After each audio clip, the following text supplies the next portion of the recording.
Well, it's interesting. The narrative of AI has been like 2023 was like the year of like experimentation and POCs, and then 2024 was around identifying specific use cases in production, and now 2025 is going to be the year of agents.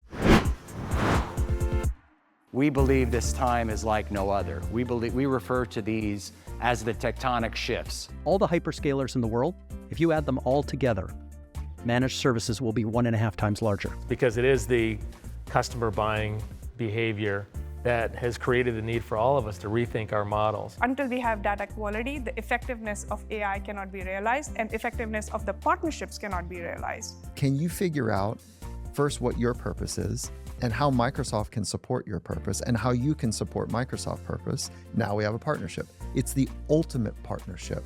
Welcome to or welcome back to the Ultimate Guide to Partnering. I'm Vince Menzione, your host, and my mission is to help leaders like you achieve your greatest results through successful partnering. And today I'm thrilled to have in the studio Google Cloud's leader for marketplaces. Dai Vu serves as the managing director of Google Cloud's marketplace and ISV go-to-market programs and joins us here in the studio. Dai, welcome to the podcast. Vince, thanks for having me here. I am so excited to have you here in Boca Raton, Florida. We call it the genesis of the ecosystem. So excited to talk to you more about Google Cloud. Thought maybe first we'd spend a little time on you, your career trajectory, and your current mission and role. Yeah. So I am the global business leader for Cloud Marketplace and ISV go-to-market initiatives. And so my team's charter is really just to grow the ecosystem business through Marketplace. And so I have teams that are responsible for the P&L, business development, partner engineering and onboarding, partner and platform strategy, deal compliance, incentives, co-sell initiatives, and more. So, and I've been in this role for about 3.5 years. This is my third role at Google. I've been at Google for over 10 years. Wow, long time. Yeah, so it's been a great journey. And before this current role, I spent 4 years in the product group, so an area in the business called the application modernization platform. So this was around bootstrapping and growing our Kubernetes serverless developer platform, multi-cloud initiatives with Anthos. And then before that, I actually started in the ads business, more in the ads. Wow. It was but it was more like ads infrastructure. So I was in a product management role within ads and commerce that focused on things like business process automation and workflow automation. And so that was a good landing spot for within Google. And cloud had not yet quite matured. I was joking, it was called Google for Work at the time. Google for Work, that's right. I remember that. Yeah, back in 2014. And if you kind of look, you mentioned trajectory. If you kind of look at what I've done in previous, I've had a number of different functional roles across a number of different areas. Like I've done product management roles at IBM Systems Group. I was at Microsoft. I think we overlapped a little bit. I was basically the lead product manager for Hyper-V within Windows Server. Yeah, I remember Hyper-V. Yeah, exactly. And I've also had roles in sort of ecosystem at SAP business development, and then I've also done some strategy consulting with BCG and McKinsey. And as you mentioned, it's kind of like an interesting trajectory because I've done a lot of different functional roles, meaning that I haven't been like an ecosystem person. But in my entire career, I've done a lot of product, and I think the one thing that's been constant is I've always been in something around B2B and enterprise tech, and I tend to focus on businesses that are scaling, so kind of bringing new disruptive technologies to the market, figuring out how we can scale that to, multi-billion-dollar, triple-digit year-over-year growth, that type of stuff. And I think one thing that I think I like about my current role is it has a little bit of everything, meaning that you do a little bit of product, you do a little bit of partnering, you do a little bit of sales, you do a little bit of like strategy. So all of these different like functional roles I've had in my career have kind of led me to a role like this. So I think that's kind of me. That's how I make sense of it. Yeah, well, from my perspective, it's a fascinating and exciting role. Yeah. And you sit in a very exciting spot, right? We talk about this marketplace moment, and you've been at it 3.5 years, which is a long time in this marketplace moment. Yes. Google Cloud's been at it since 2017-ish. Yes. Fantastic growth. I was hoping you could tell us a little bit more about that growth trajectory that you've had. Yeah. So I joined Google Cloud in Q4 2017. Okay, and what happened was in February 2018, we actually disclosed our revenue for the first time. It was more of a one-off. Yeah, exactly. And at that time, it was a $1 billion quarter, which was like a $4 billion run rate back in Q1 2018. Fast forward to our most recent announcements in terms of our earnings, where we are basically a $48 billion run rate business. So you're looking at 12x, right? 12x, right? So in a period of 7 years, which is amazing, right? And of course, we're profitable now. I think our operating profit was $2.1 billion, which was 142% year over year. Our backlog is close to $100 billion now. And so it's been amazing to see this growth over this time frame. And what I really have been very excited about Google Cloud is I think we've always been sort of a great technology and platform in terms of engineering and products. Like things like you look at our sort of global network infrastructure. You look at some of the things that we've been trying to do to get people to adopt higher layer services. Think about data and analytics and BigQuery, the long history we've had with AI and ML, and Kubernetes, higher layers of compute. And so the idea that, hey, we're going to enter cloud, but we're going to try to do things a little bit different, right? This isn't just about competing on storage and compute, which is a little bit harder to differentiate. And, I think what we've been doing is trying to change the cloud consumption model, right? It's instead of like compute hour or terabytes per month, it's things like, higher layer services and microservices, things like that. So it's kind of extended into this AI era that we're getting into. So I think that's what's been very exciting. And I think you and I had a chat earlier about this, which is we only grew, I think, 30% year over year, which is still faster than all the other competitors. But what's interesting is our workspace business is not growing as fast as our core Google Cloud platform. So if you were to remove it, which we don't break out, our growth would be, even apples to apples compared to AWS and Azure, would be even much bigger, right? So I think it's been an amazing growth and very excited into this new era that we're getting into. So what do you attribute to the growth? Yeah. Is it taking market share away? Is it new services? And he's talking about microservices as well with AI. Exactly. So I think that's part of it. I think the fact that we are bringing something that's a little bit different in terms of higher layer services and creating this sort of stickiness with customers, I think that's number one. The second thing is, I think it took a little while for us to build out our go-to-market organization. So it wasn't like, say, like a Microsoft where you had all these resources in the field on day one because of the legacy sort of on-prem business. We had to build that a little bit over time, and I think that really started to accelerate when Thomas Kurian came on in early 2019. So between building out the sales organization and sort of building a lot of the infrastructure, I think that growth has continued to drive us quite a bit. So I think, again, it's a combination of our unique tech, high layer services, and then building out the go-to-market organization that's allowed us to sustain this growth. Yeah, I always remember, because I've had conversations with Google leaders for many years now about the engineering side. The prowess in engineering is incredible. And then maturing as an enterprise organization, that's what you're referring to. And I remember in the early days too, because I've been a fan and friend of Tony Savoy and Sada, and I've been with him on that journey as well. And he was actually front loading, I would say, helping the organization along during those earlier days. Yeah, I mean, you could argue, folks like Tony and Sada, we've kind of, somewhat outsourced our sales organization in the early years. Yeah. So before we built it out, but now, I think we have that critical mass and scale, which, has driven the growth, but gives us that infrastructure to continue that growth and trajectory. So I've been in the room. I've had the privilege of speaking at one of your events in New York City a couple of years ago. I think you were there. Yes. I've also been in the room at some of your other events, and we got to participate in your marketplace forum. Yes. And there's a palpable excitement, I would say, in the room, and I love the way that you and your organization have leaned in here. And I will say, I've been critical of other organizations for not leaning in the same way. So I want to maybe spend a moment here. Like, what do you believe you're doing uniquely or differently? Like, I've observed it, and I've talked to some of your leaders, but I want to hear from you. Yeah, I think there are a couple of things to call out here. I think first of all, I think cloud go-to-market and co-sell. We've been doing that for a few years now. But I think if you go back maybe 2 years ago, we had marketplaces sort of like a preferred route to market in terms of co-sell in our ecosystem, and then we established it as the route, meaning that all the incentives, all the field compensation, all the time to value benefits is all driving to marketplace. So I think that was a very intentional decision we made 2 years ago. I forgot to mention when we talked about the quarterly earnings, we had Sundar actually mention in his opening statements about cloud, about talking about how customers are purchasing billions of dollars annually through a cloud marketplace. So the shout out kind of like really punctuated the growth that we're seeing. Yeah, so it's big.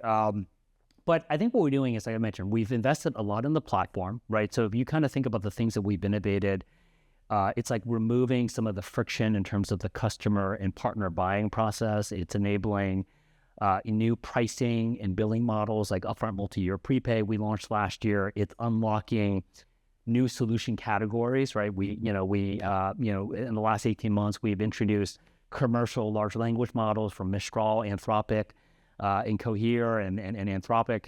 And the idea here is that we want to sort of enable a very broad and comprehensive set of solutions available on marketplace. Data sets, commercial data sets from like Equifax and Dun & Bradstreet.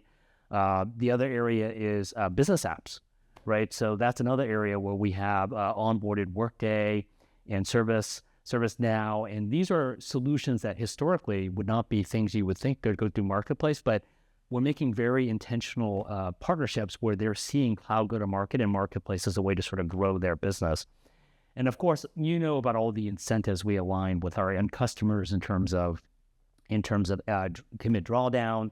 We pay our reps, and partners are consistently telling us that when they go through marketplace, there are very tangible benefits in terms of faster deal cycle times, higher win rates, and larger deal sizes. So it's not just, private offers has driven a lot of the growth, and we're consistently seeing deals that are in the, tens of millions of dollars in total contract value. In fact, we're doing, multiple 9-digit deals. So that's over 100 million total contract value over the last year or so. So so it's all in, and we continue to invest people, resources, incentives across the board. So if you kind of think of all the different players involved in how do you get our ecosystem software into a customer environment, whether it's a sell and services partner, an ISV, an end customer, our field reps, all the financial and time to value benefits are just highly aligned in what's that's prescribed. Yeah, I got to interview some of your partners at your event in Seattle back in October, I think it was, right? And that was a consistent theme.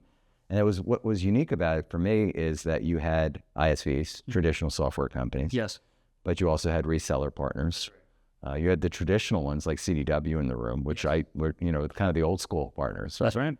And they've embraced working with you. And the recognition, time to value, bigger deal size, greater influence on the opportunity, like working through the Google organization, working with your sales organization, they saw that as critical success factors for them working with you in the organization. I saw that time and time again. Absolutely. I also felt like, and I've interviewed Chelsea on the podcast. Yes, she's an incredible leader. Yes. I feel like you put I would call it maniacal focus. Yes. On the execution piece. Maybe you could talk a little bit about that as well.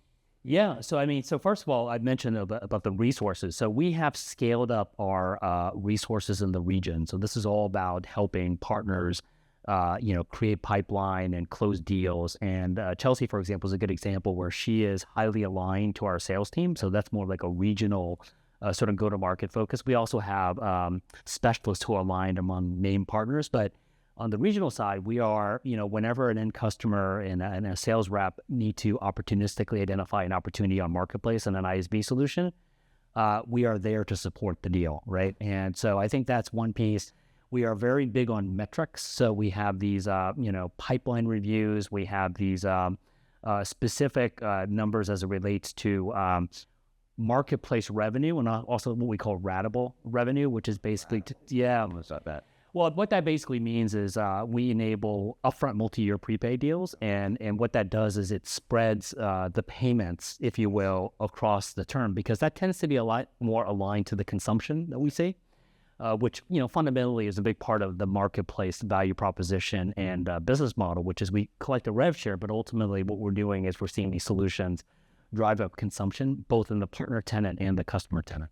You talked about the cloud commitments piece, and not everybody who is watching or listening today understands that component. I talk about it quite a bit, obviously. We talk about this incredible TAM that's available. Because your teams are being very effective at going at, and I like to talk about the C-suite and the board making these decisions, right? The CEO, the CFO really are the ones aligning to sign the contracts and make the commitment for the organization. And then that's available for burn down, essentially, right? Yes. And for these organizations to tap into those budgets. That's correct. I think that's an important piece, but how do you help them identify that or maybe drive against that? Well, I mean, I think the customer benefit here is that customers are willing to make larger commits, and as they make larger commits, that get more favorable discounting on those first-party services. They get access to other incentives, whether it be general GCP credits or migration funds or our professional services funds. And so the benefit here is that we are enabling customers to draw down on that commit dollar for dollar through solutions to marketplace, and it's effectively de-risking that commitment. Okay. But not only that, what ends up happening is as you move workloads to the cloud, there are solutions that are naturally things that you want to procure through marketplace, whether it be security or database analytics. And that has been traditionally our biggest categories of marketplace because these tend to be things that enable those workloads to move to the cloud. First part. Yes. And so I think what we're seeing now is that customers are basically making large commits and then consolidating a growing cloud budget and seeing what they can put in terms of like ecosystem and third-party solutions as part of that growing cloud budget. And we talk about the 7 seats of the table all the time. We had Jay with us yesterday, and that's where we got the term from Jay, and we've been using it ever since. Thank you, Jay.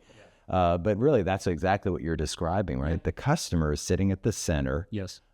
They're at the dashboard, right? And they're saying, we need a security solution, we need data, we need all these other solutions, and third-party solutions as well as Google Cloud solutions. And pulling it all, they're stitching together the solution. Absolutely. I mean, listen, our, you say customers at the center. We facilitate choice. We have an open platform.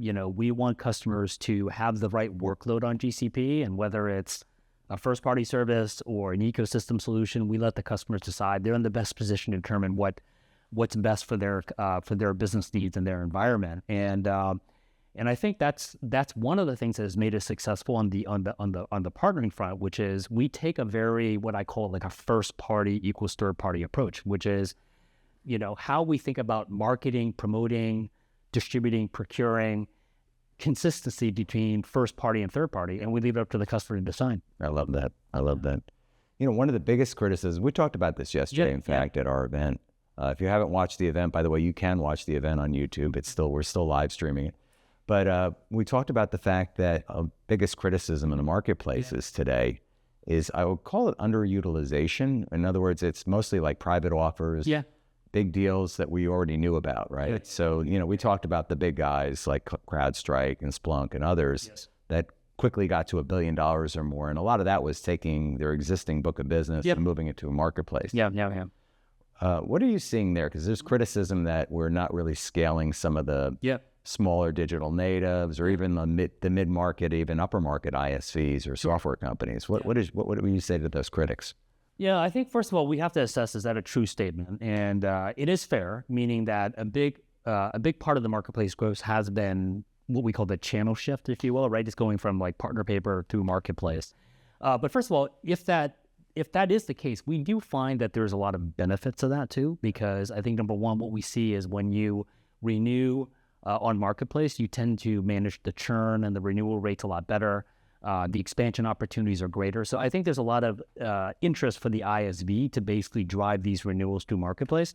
And then, of course, serving your customers better too, which is, they want to sort of draw down their cloud commit. They get faster time to value. They have solutions that are validated on GCP and well integrated. So it's serving their customers better. And then we have other sort of platform benefits that provide some efficiency, if you will, in terms of things like auto renewal. So the ISVs can manage that quite a bit better.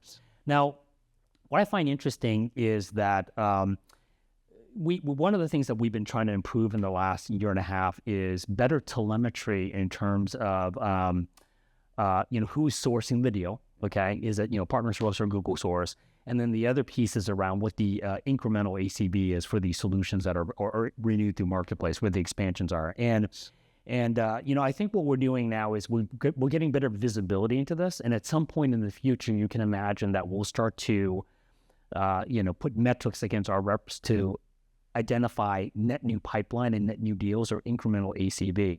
In the meantime, I think our reps are doing quite a good job of engaging in these opportunities and adding value regardless of who's sourcing the deal, whether it be conducting a workshop or supporting a POC or making the right connections in the accounts. And there's a lot of value that they're adding regardless of who's sourcing the deal, but then more and more we'll see our reps identifying new opportunities for our partners. And of course, the other piece that we didn't talk about is product-led growth. So I don't know if we touched on that yesterday. Yeah. So product-led growth is I think an interesting discussion, because that's in some ways the original promise of Marketplace, which is you can just go on Marketplace, you can search, you can discover, you can try, buy. And I think there are a lot of things that suggest that this is going to grow quite a bit, right? I think number one is AI and automation. Hyper-personalization. So now you can do things like smart suggest. You can have very intelligent search, natural language. Like, hey, I'm looking for a solution that, those ability. Exactly. So we are actually putting quite a bit of investments to enable product-led growth. So again, think of this as, primarily customers who want to land like a smaller deal, like maybe a free trial or a small, and then over time they can just expand the opportunity. And we're doing things like improving search, both Cloud Console and Marketplace. That's number one. We're improving analytics. So if you want to drive like a campaign through a Marketplace listing, you can measure the effectiveness of that campaign through like different stages of the funnel. And then we're also doing things, going back to my first party equals third party, is how can we surface third party solutions within a Cloud Console context? So like a scenario, like to give you an example. Suppose you're a developer or an ML practitioner, and you're in Vertex AI, okay? And you've selected a model from Model Garden, and suppose now you want to purchase and deploy a vector database, right? We should be able to surface in context, so not punch out to Marketplace. Exactly. You're like while you're in. Yes. Yeah. Exactly. So we're surfacing these ecosystem and third-party solutions in context for the customer, and allowing them to commercial deploy.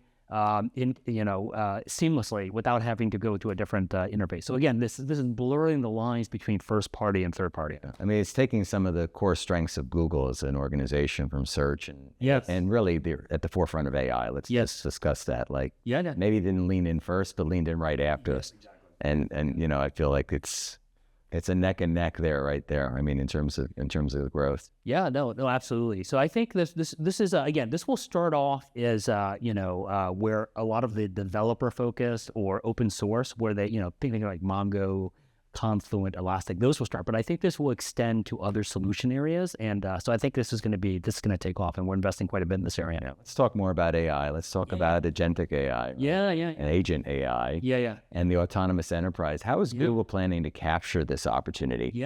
And what are the implications for this ecosystem that we live in? Well, it's interesting. The narrative of AI has been like 2023 was like the year of like experimentation and POCs, and then 2024 was around identifying specific use cases in production, and now 2025 is going to be the year of agents. Okay, and we do see a huge opportunity for customers to deploy agents, whether it be to handle complex transactions or improve customer experience or improve operational efficiency. And I think the opportunity here is we're going to lean on our ecosystem to drive that innovation and monetization. Tell us more about that. Well, when we think about it, our partners bring very specific domain expertise, right? Maybe they know sort of a business process really well or a vertical really well, right? We provide the platform and tools, right? Like we have Agent Builder, right? Agent Builder is, being able to leverage things like our enterprise search capabilities.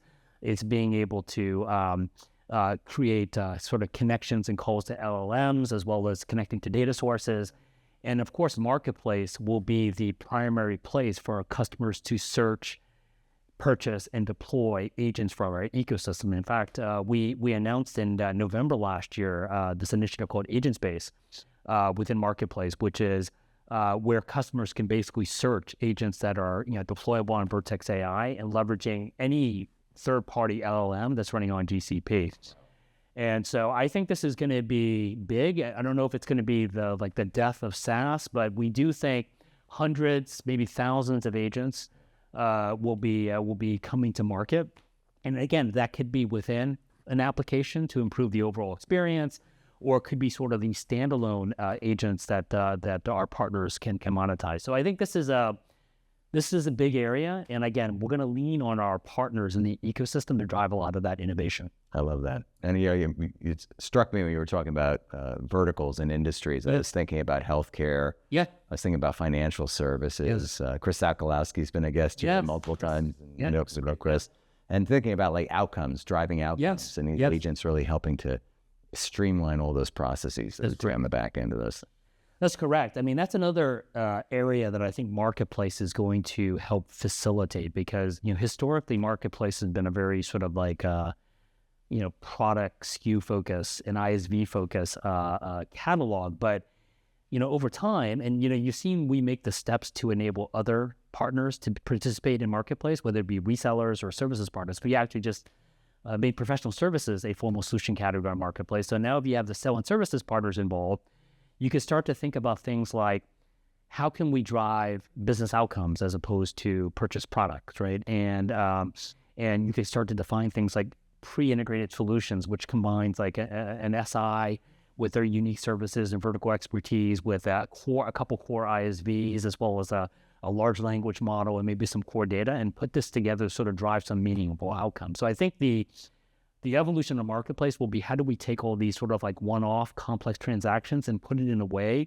to create sort of a very seamless discovery, deployment, and procurement process for these solutions. So would this like be a prepackaged solution? Is that the way you would say it? Well, there could be a couple ways. It could be like a prepackaged super SKU, right? That could be, or it could be a multi-vendor private offer where sell and services partners could piece it together. But I think part of what we talked about was help customers understand what these pre-integrated solutions are. And we have an initiative called Industry Value Networks. I don't know if you're familiar with that. Value Networks. So Industry Value Networks is just that, which is we are basically identifying these predefined, pre-integrated solutions with the combinations of our services partners, core ISV partners, and leveraging AI, ML data, and so forth. So like one example is we have something called automated AI underwriting solution from one of our partners, Quantify, that is leveraging one of these ISV solutions called Uncork with a sort of like a low-code, no-code solution. So they're predefined. This is the idea of customers can find these things and purchase and deploy in a very sort of like low risk, because they're sort of like pre-integrated and so forth. So Marketplace, again, I think will be the facilitator for these type of solutions. What about the go-to-market aspect of that? Are you doing anything to accelerate that so that there's awareness around these solutions? Because this is new information for our audience as well. I think it's really fascinating that what you're doing. Yeah, so I would say right now we have some basic things on the Marketplace, which is, there are ways for, like, for example, if you go to a solution listing, there are related SKUs. So like, for example, if you go to like a core product listing, like say MongoDB Atlas, there are professional services SKUs that are related to that SKU, right?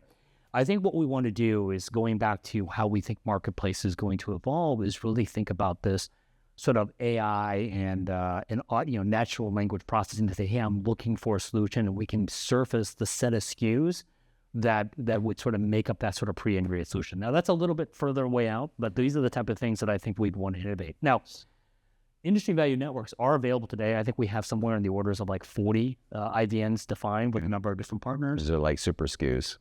They have to deploy. You have to purchase them separately, and the SI can help cobble them together. But over time, you can see where Marketplace can help remove some of that friction, both from a discovery and purchasing and deployment perspective. Fascinating. Yeah. So for our viewers and listeners that maybe are struggling, because I do think that not everybody knows, right? There's a path, there's a journey, right? AWS was in first, I would say, right? And then some others have said, like, well, where do I go next? How would you help them? Like, what would you say to them to be more successful What do you typically say to them Yeah. on their journey to help them be more successful with Google Cloud? Yeah, I mean, I would say, when it comes to sort of cloud go-to-market and marketplace, I would say that they have to view this as a very strategic investment, meaning that they have to be intentional in what they do, meaning that getting listed on marketplace is very easy, but, that doesn't going to equate to pipeline and deals. So you got to invest. And for some of our partners, it may be a multi-year journey, depending on, how much do they want to accelerate it. But I think the key point is that you can't view this as a side project or an experiment, because that's going to be sort of like a self-fulfilling outcome. But I think the way I would think about it is, first and foremost, your solution has to be built on GCP. It has to potentially leverage advanced services, some of the advanced higher layer services, AI, BigQuery, data analytics, security.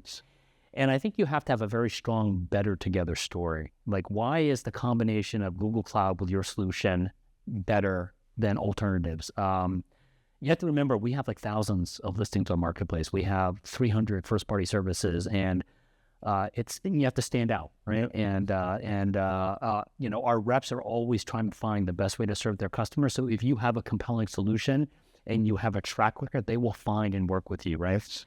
I think there are other things I would also point out, which is like making sure that you have the right executive focus internally in terms of like what, ideally it should be sort of led by the CRO. We've talked about how do you shift from like alliance-led sales go-to-market to more of a CRO and sales-led.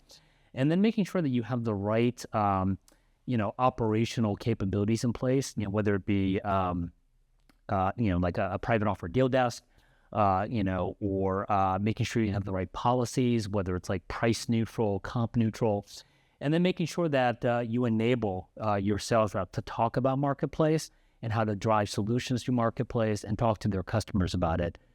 But ultimately, it becomes one of these things where you build on the success, right? You have to share pipeline, you have to register your deals, and you got to lean in initially, right? Don't try to do a shotgun approach where you register every single deal and hope something sticks. It's more around pick the industry or customer segment or vertical where you've had success, lean in, get those first few deals, get some compelling customer references, shout at the rooftop with your internal stakeholders at Google. They'll hear about it, and they'll kind of build on top of that. So I think it's one of these things where you have to get alignment, have the better together story, lean in, figure out how to work best with our Google Cloud reps, and you can build. Yeah, I like to say you build the flywheel, right? You find a point or a focus area, and you land it there, and then you build your brand and story, and you start to build the flywheel for success, right? Just think about it that way. So some great, and also I think maybe for some of our viewers and listeners who maybe aren't on Google Cloud today, what would you say to them, and who should they reach out to get started? Yeah, so I think number one is if you have a field sales rep, an FSR, who's assigned to you from an account perspective, I think they can give some specific guidance on where to get started. I think that's number one. And the beauty is we have these consumption models and commit agreements that start very low, meaning that you don't have to make a huge upfront investment initially. I think we had our cloud commit contracts. The minimum threshold was, I think, 10 million 2 years ago. Now it's like 100K. Oh, wow. We also have what we call these flex agreements where you don't have to make any commitment. You just basically consume, and then based on your consumption, you can get the equivalent of GCP credits to sort of offset some future spend there.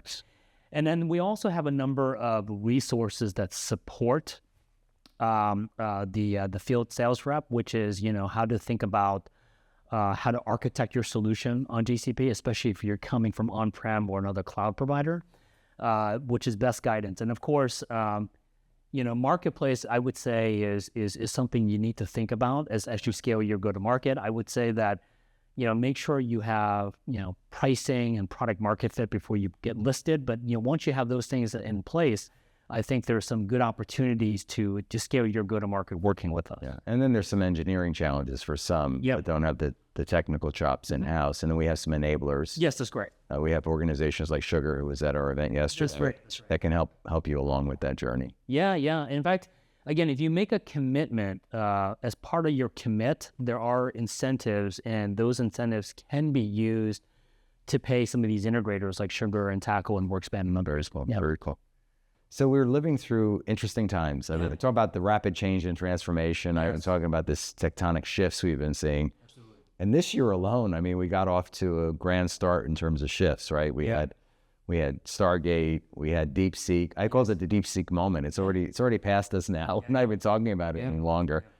What would you say to our listeners and viewers on how they can optimize for their success this year? Yeah. And kind of navigate through the change, right? Because it's going to continue that way.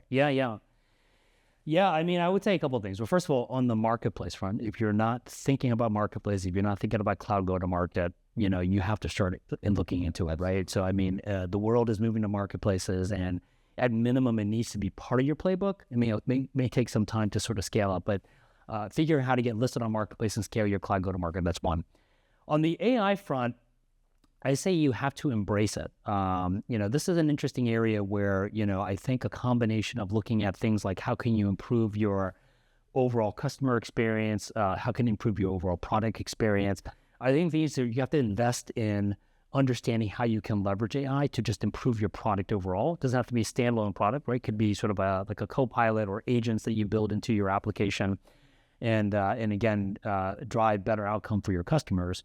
But then also skilling, making sure that you skill up on the latest AI technologies, and we'll go back and make sure you hire the right folks, especially if you're on the sell and services side. So making sure that you have the right folks that you hire and skill up. And I think just given some of the change that you mentioned, I think you also have to be open to being very adaptable and flexible because things can shift very quickly, right? And so I think embracing some of these changes and being very deliberate about how you want to sort of approach and sort of operate in this environment will be very key. I love the adaptability. We talk about AQ, which is the adaptability quotient, is more important than the EQ and the IQ combined today, especially today, right? Absolutely. So some rapid fire questions I like to ask some of our guests. So what book has most influenced your work? Yeah. So a book maybe 20 years ago, Good to Great by Jim Collins. So I read that, shortly after it was published, right after I graduated from business school, and I apply certain concepts, whether it be like the flywheel or doom loop in some cases. But just, I think the key point around greatness is not about luck or circumstances. It has to be very intentional and a set of very disciplined things you need to do. So that's something I've leveraged over the years. It's a great book. It's on my bookshelf. Oh, yeah. I love that book. Yeah. What about one habit that you can't live without? Well, one habit that I've been doing is I get up very early. So probably like 5 a.m. every single day. And I'm kind of in a bit of a routine where I think it's a combination of where I get some very focus because that's like my highest energy of the day. And I also know that once, the core working hours start, it's like impossible to focus on anything. So it's making sure that I tackle like 2 or 3 things that are very difficult, right? It's kind of like eating the frog if you're familiar with that, right? Absolutely. So I focus on that. And then I also have a routine from a health perspective where I ride my bike to work every day. So I'm trying to, get up early, get maybe an hour, 2 hours of work in, and then bike to work. So I'm kind of like fresh from the day. So that's something that... How long is the bike ride? The bike ride is about 18 minutes. It's about 6.5 miles. It's mostly flat. I hate to say it's an e-bike, so it's kind of cheating, but it's... but yeah. Trek bike. Okay. Yeah. So is there a quote or mantra that inspires you? Yeah, I think it's, I think it was Steve Jobs who said this, which is, in order to be great at something, you have to love what you do. And where this resonated with me was in between my first and second year of business school, I was an intern at Goldman Sachs, where I basically worked, I think, close to 100 hours a week, and I was quite miserable. And this was right during the height of the first e-commerce wave. And we, the summer associates had a lunch with Hank Paulson, who was the CEO at the time, and they were kind of challenging him to say, hey, back in the days, investment banking is how you can make money, but now you can make money with all these startups. And I think what Hank said at the time was, he said, you got to love, we're all good at what we do, but in order to be great, you have to be passionate about it. And if you're here for the money, you're not going to be successful. So it's something that I do revisit every few years to make sure that I love what I'm doing, because if you're not, then life is too short. I love that. What do you love most about what you do? I think honestly, what I like best is all the functional areas that I have to sort of look after. So I feel like I'm operating like a GM, right? I'm the overall business goal, the profitability, and then making sure full ownership around how the business is successful. It's just looking at all aspects of the business, which from a broad business perspective has been, one of the most rewarding jobs in my career. Yeah, it's an incredible remit. Yeah. This really is. So what is mastery to you? Mastery is just having, deep domain expertise in a particular area. It's a commitment to continually learn and improve. It's also, to our earlier point, being adaptable and flexible, because things change. You master something, but then the world changes or something like that. So I think those are some of the things I think about. So just a focus on excellence and continual learning. Very cool. So I have a favorite question. Yeah. I ask almost all of my guests this question. Yeah. So Dai, you're hosting a dinner party. Yes. And you can invite anyone from the present or the past Yes. to this amazing dinner party. Yes. And we could even talk about where you would host this dinner party if you're inclined to do that. Maybe you're in Boca, maybe in San Fran, but maybe another location. Yeah. Who would you invite and why? Well, I think one person I invite is my father. He actually passed away about 11 years ago, but he's always been an inspiration in my life, in a sense that, he was a fairly successful military leader in Saigon. But during the fall of Saigon, he left everything there. We were refugees of the war, and we came here with basically nothing. And 74? 74, exactly. And the way he went about was, hey, my focus now is just making sure that all the opportunities are there for my children, which was myself, my younger brother, and 4 older sisters. And that's how he lived his life. So his sacrifice and his focus on making sure he provided for his kids has been a huge inspiration for me. So he would be there. And then I guess maybe I would host it, probably be in Saigon, Vietnam, which is where I was born, but sadly I have not been back. You have not been back. I'm not here. It's beautiful.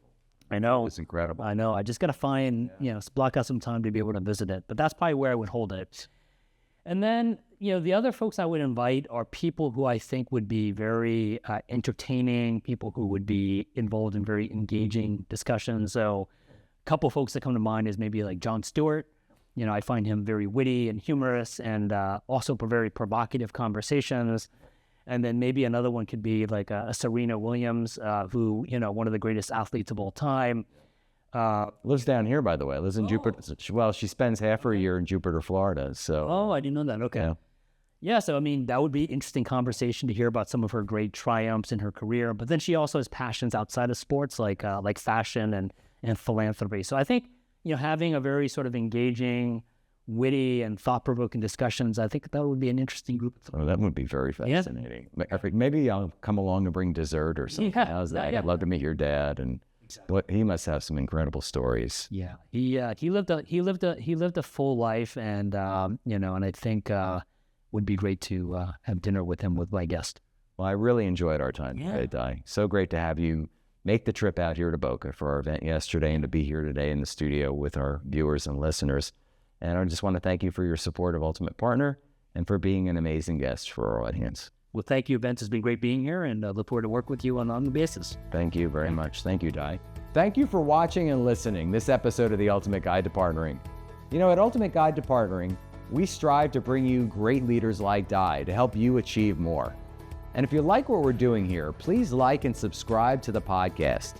Tell your friends and visit our website, theultimatepartner.com. You'll learn more about our newsletter, events, and our amazing community. Together, let's spark the ecosystem.